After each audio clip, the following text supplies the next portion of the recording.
So Laura Lynn overhears a conversation Jack Henry's having with the Jenner girl, saying that that is not my kid, X, Y, and Z. She's accusing him of faking the test results.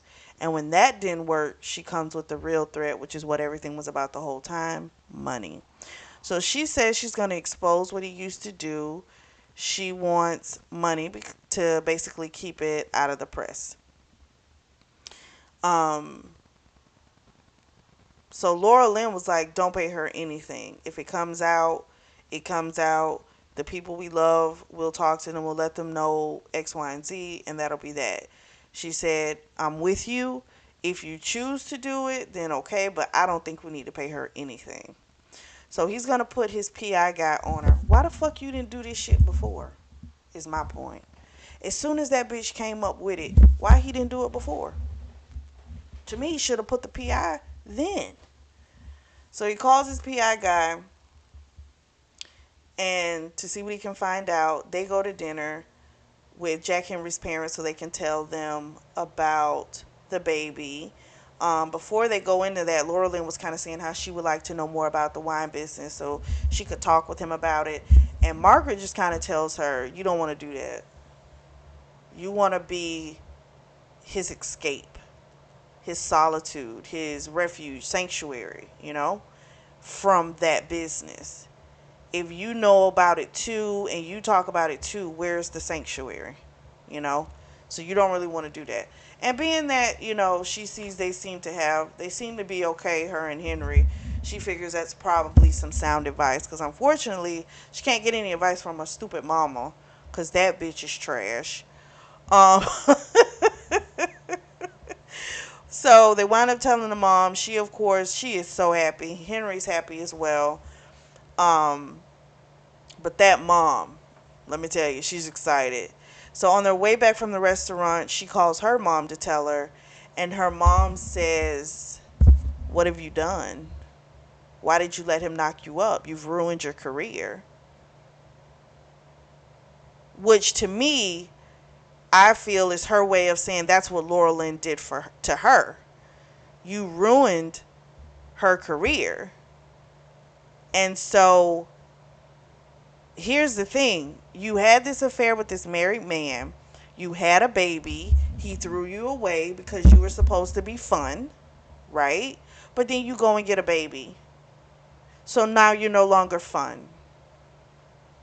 And he left you. And the fact that you still want him after what he did, she's stupid and she's trash. She really is. And so after she got off the phone, she started crying. He just pulled over and he just hugged her. He didn't say anything, he just hugged her. He gets a call from the PI. They've got some information. They're going to meet up with Jenna at the hotel. So they go back and she's thinking, what did she have? The Jenna girl comes up and she's super confident, right? She lets him know, I've done my research. You're filthy rich. So now I want 2 million. He says, well, you're not going to get anything. So he pulls out an envelope and calls her porn name. And she goes, do you really think I care about a video, or that people are going to care about a video that I did when I was 18 years old? Oh, he goes, oh, no, no, no, no, no. You're mistaken. That was just to play with you. He said the real thing is that you've been embezzling money from this very hotel that you're working at. And you've been doing it for a long time. That's the kicker. So now she looks at Laura Lynn and she goes, this is how it always happens. He gets what he wants. We fast forward 14 weeks and she is starting to feel better. They have sex in the morning for the first time, which they haven't been able to do because she's always having morning sickness. So then they go to the doctor because they have an appointment and they get really bad news. So at first they were trying to figure out if they wanted to know if it was a boy or a girl. She wants to know now. He wants to wait, and then she winds up caving. But at first, like, he was gonna cave, but then she winds up caving. So now they're not going to find out. But the big issue is there's a huge problem from the ultrasound. She's been having contractions and didn't know it. So she's got a weak cervix, and they can either terminate the pregnancy or they can try everything to save the baby. So what they want to try and do is she's going to have to almost be in the upside down position, hoping that the membrane will like come back to where it's supposed to be, and then the doctor can perform the surgery, stitch it up, and then she can continue to carry the child. Um, this was scary. They were terrified. I mean, everything happened really fast. The ambulance came. They took her to, to the hospital. Jack Henry is terrified. He winds up calling his mom, letting her know what's going on, and she said, "I'm packing my bags now. I'll be there in 4 hours." He's like, "Mom, there's nothing you can do but sit there." And she says, "Then that's what I'll do for my girl. I'll sit there."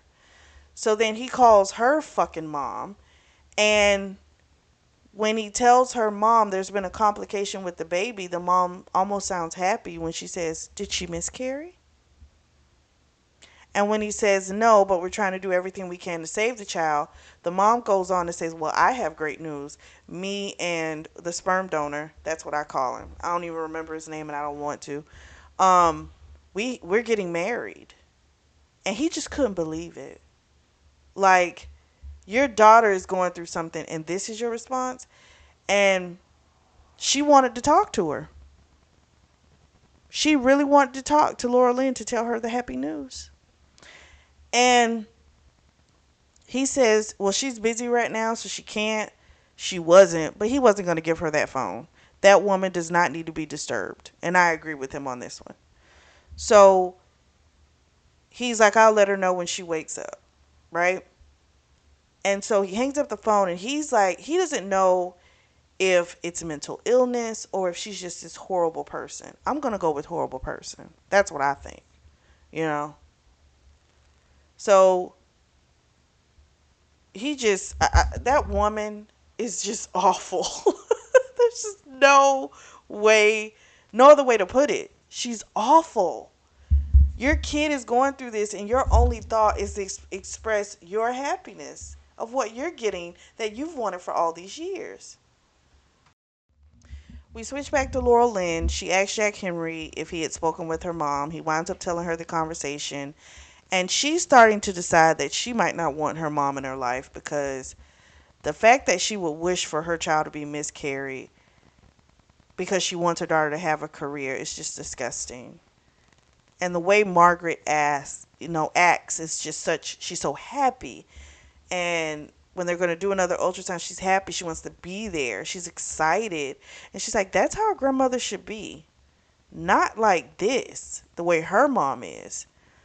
And even though this child, she hasn't had the baby yet, she still wants to do everything in the world to protect her child. And right there, that's why I said she was never going to be the type of mother that her mother was. Because that's not in her. You're either going to lean towards it or you're going to be complete opposite. And you could tell she was different from her mom. Thank goodness. So we fast forward. Finally, on day 4, the membrane's gone back where it needs to be. They can do the surgery. She's thankful because this upside down shit was starting to, damn near upside down, was starting to really weigh on her. It was a lot more uncomfortable than she had anticipated. And so she was happy that she can go into surgery. So Jack is pacing back and forth while she's in surgery. His mom is like, "Okay, I'm gonna need you to sit down because you're gonna give me motion sickness with all this movement." He gets a call from, I want to say, the district attorney. Here's the problem: trial is supposed to start for Blake Phillip in a week. They've got to be there because they're the only witnesses. Okay, they can't push it back too much further. Maybe a few weeks, but that's about it. Blake Phillips is out on bail, has been all this time. He's making a real fuss about his constitutional right to a speedy trial. So if they're not there, more than likely these charges are going to get dismissed. So he's trying to see, is there a way that we can do it virtually? Like, my wife is having a medical emergency. There's no way we can do this. And The guy was like, I'll see what I can do. Now, this book is set around 2014, so this is about 10 years ago. So it's not that they couldn't do it, but it wasn't something they did all the time, like back then. So he was just kind of like, oh my gosh, here's another thing. He doesn't say anything to Laurel Lynn because he doesn't want to upset her. She is in a very fragile state. They're trying to keep this baby alive, so he don't want to give her any unnecessary stress. So he gets off the phone with the guy. Laurel Lynn comes out. She's still asleep from the anesthesia. The nurse is like, it's okay. Sometimes it takes some people a little bit longer to wake up. The doctor will be out in an hour and will discuss everything with you. Laurel Lynn wakes up. She'll have to stay in the hospital for like 2 days and then she can go home. They can't fuck. She's going to be on bed rest. And pretty much all she can do is go to the bathroom and take a shower. And that's it.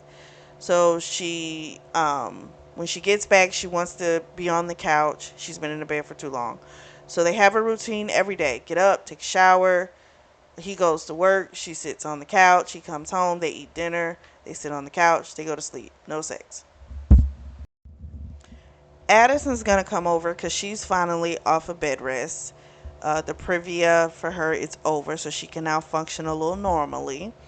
And they talk. She's got about 10 more weeks. And Laura Lynn asked her, like, what did you all do, like, to survive this time since you couldn't have sex? And she's like, I mean, we did lots of oral. He would finger me. Like, we did things to get by. Then her issue is she wants to name the baby Donovan because that's her last name. And Zach wants to name the baby Gareth. But she just kind of feels like, okay, but then I'm nowhere in the name. Like, there's no part of me in there. So Laura Lynn tells her the advice of her mother-in-law. And Addison's like, I don't know if I can do that because I need it a little too bad. And then she also tells her, about, Ben's really crazy about Chloe. And she tells her, Chloe thinks he's the one. And they just have a good little chit chat, little girls talk. So we fast forward a couple of weeks, and Laura Lynn gets off of bed rest. She has a doctor's appointment. And then after that, he takes her to the diner because she wants just a big burger and a chocolate shake. And she had dropped some ketchup on her chest, and her titties are bigger now. And she says to him, I bet you want to lick that off. And he's like, please don't do that to me. Like, I can't do anything. Like, don't do that to me. That's just torture. So she says, okay, I won't play like that. So they do a little dance in the middle of the diner.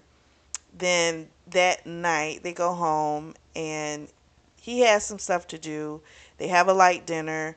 Later on, she takes a shower and then she winds up sucking him off. But she also, I think she used her knuckle on his prostate and it just apparently makes a lot of cum. And so she had read it and that's what happened. So then he tried to eat her pussy, but she was like, no, because she was afraid. Like, what if having an orgasm brings on a contraction? Like, she's terrified. And I completely, it's understandable. After that scare they had, I get it. Because you got to remember, she didn't even know she was having contractions before. So I get her being like, can't do it, won't do it. No, please no. So we fast forward 2 weeks. They've gotten the studio done. It's been amazing because now she's writing music. She's given the songs to Southern Ophelia. They really love them. The new lead singer, Kim, she's been working on a side song with her. And she thinks the song is about Charlie. Because the girl was like, don't tell anyone else about the song, X, Y, and Z. So she's thinking that's what's going on and she's happy for her. She has a doctor's appointment. She asked the doctor if it was okay for her to have orgasms. And she's like, that, but no penetration yet. But if you start to feel any type of pain, you get to the hospital immediately. So she's got a little surprise for our boy. So when he comes home, she tells him what the doctor said. She does a little dancing on the pole. He was a little worried, but she didn't do anything strenuous, just a little something, a little shimmy. He got all turned on, and she told him, I wanted you to make me come, and so he ate her pussy until she came. We fast forward a little bit. He comes home. He was ready to like put her up on the couch and just on the counter, I'm sorry, and eat her pussy. But she's not in the living room. She's not in the kitchen. She's in the room, and she's mad because she's talked to that district attorney and found out what happened with the charges. They've been dropped now.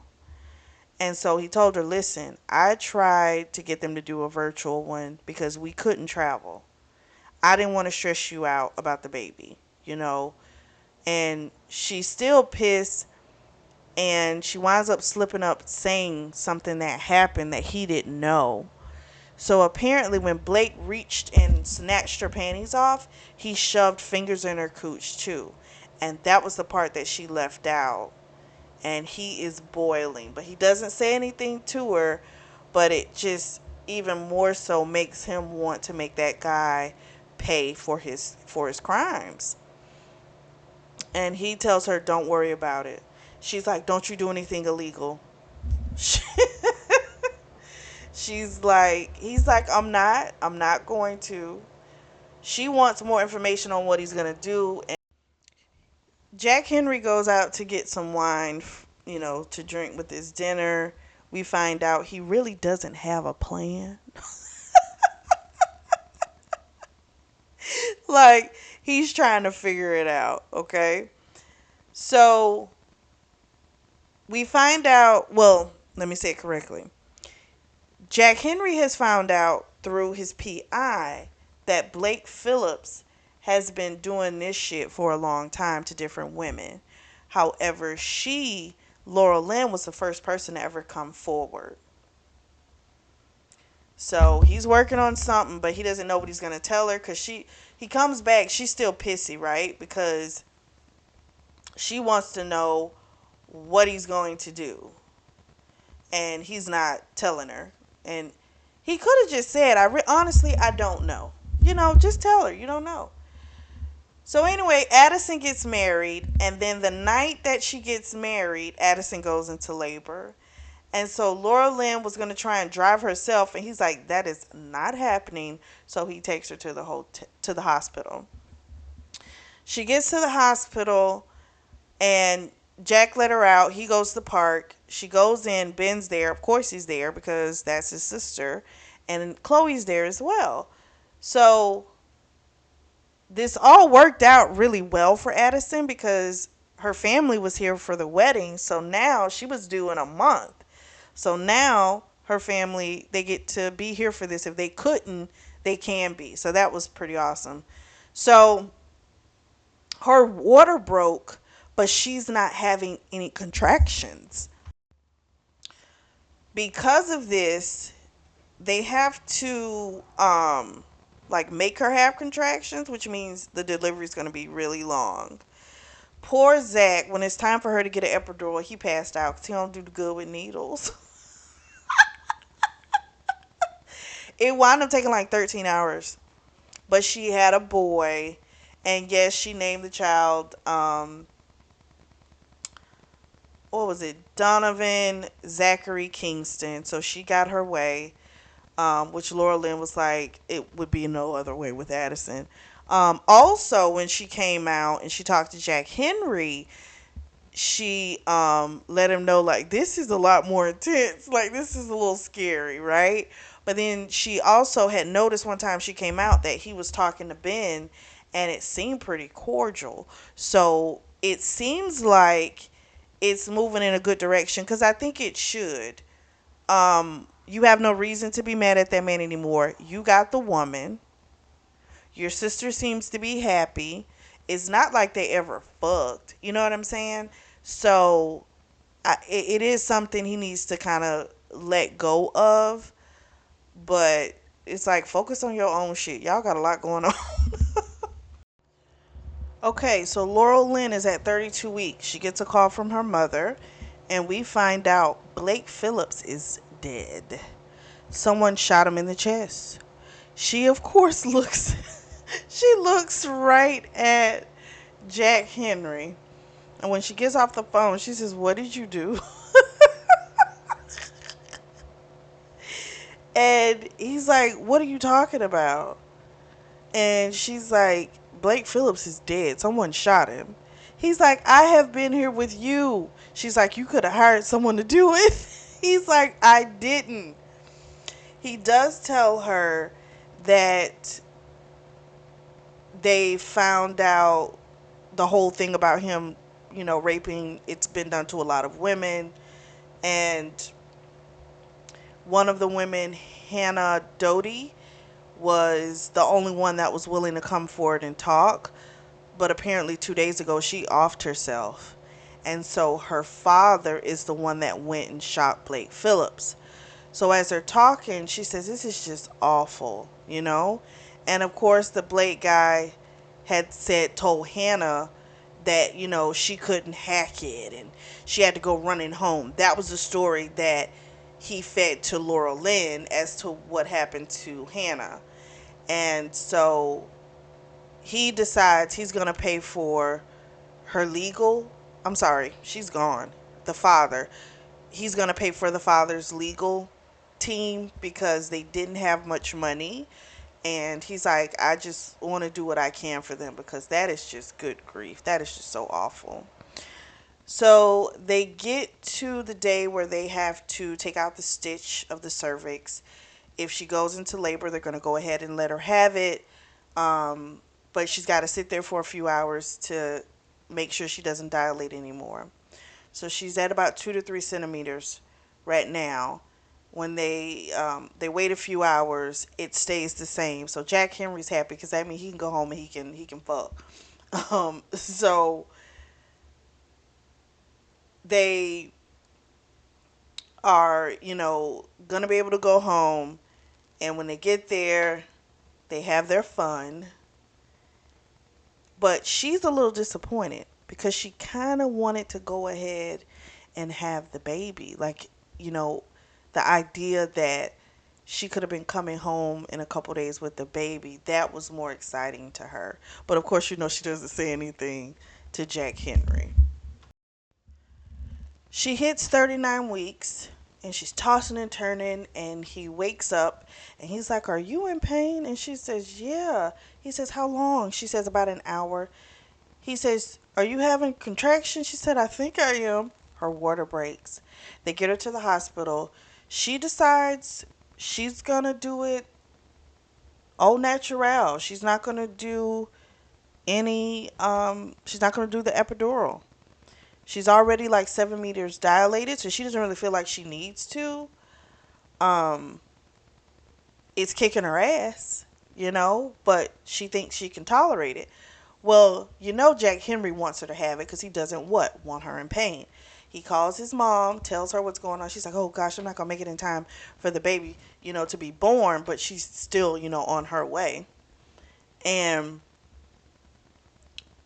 the mom knows he's calling her to see if, like, is this okay for her to be doing this? Because he kind of wants to secretly get his way. Because, like, what the Jenna chick said isn't wrong. He does like for things to go his way. It is the truth. But it's just like, the mom is like, I know what you're doing. She's going to be fine. It's okay. She can handle it. She's a tough cookie. She can handle it.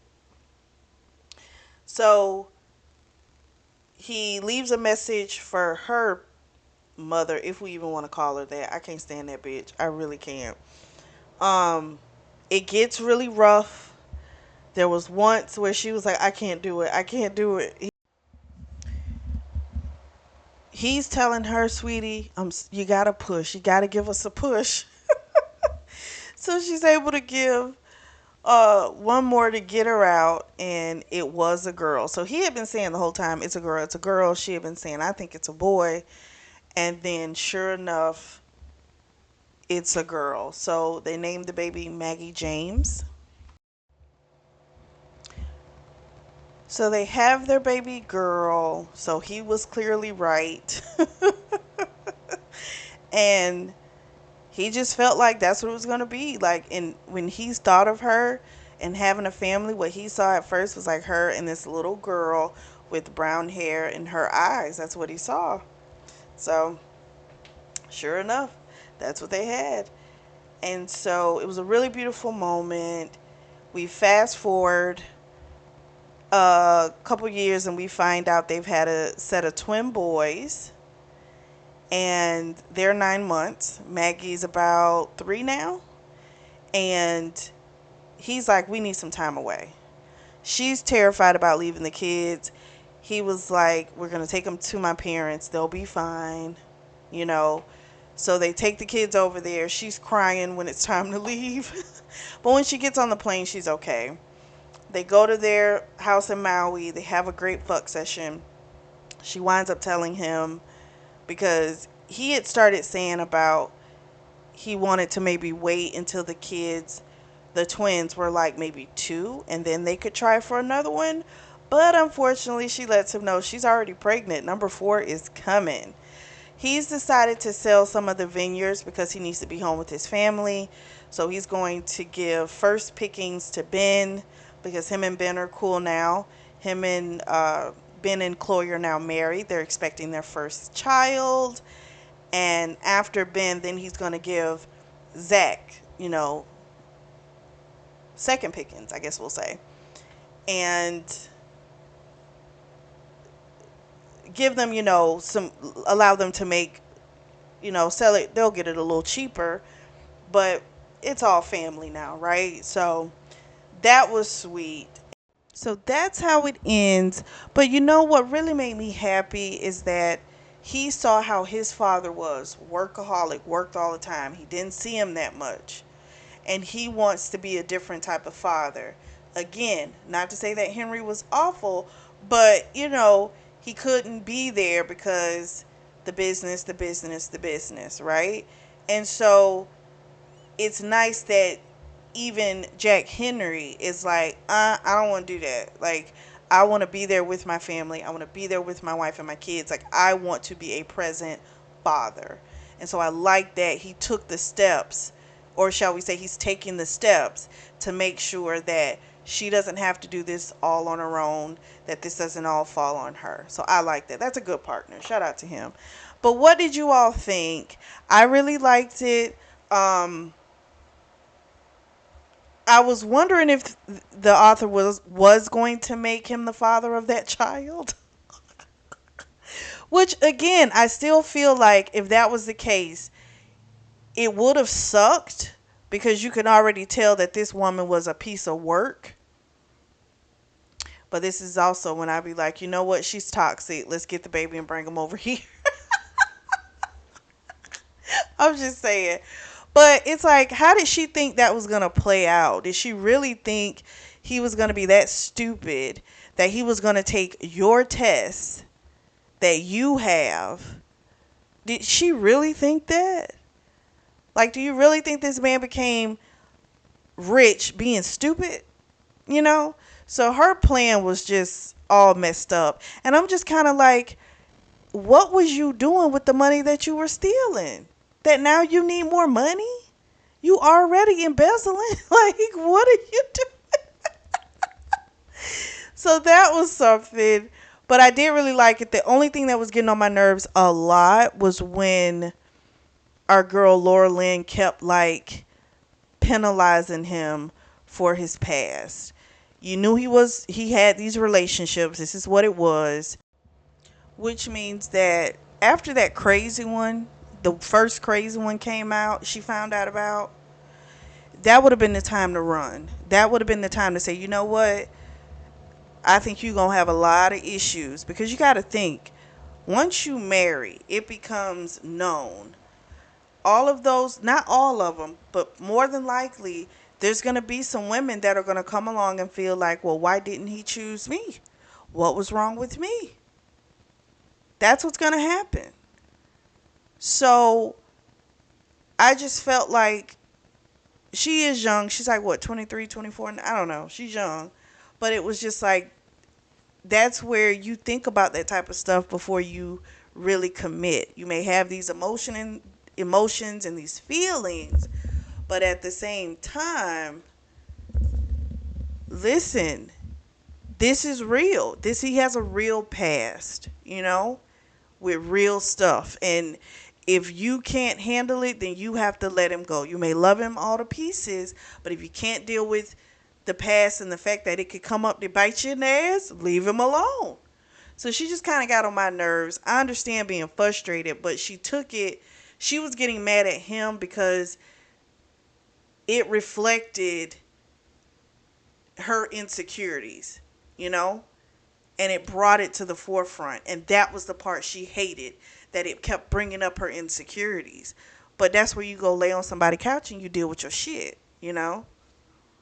Nowadays, you don't have to go lay on anybody's couch. You can do it from the comfort of your home. But that was the only part where she just kind of annoyed me. Um, I'm glad the mother stayed who she was, a piece of shit. And there's no reconciliation. There didn't need to be. She now has a family that loves her, that she's a part of, and it's wonderful. And that's what's important because her mama just was trash. What did you all think of it? Drop down in the comments section and let me know.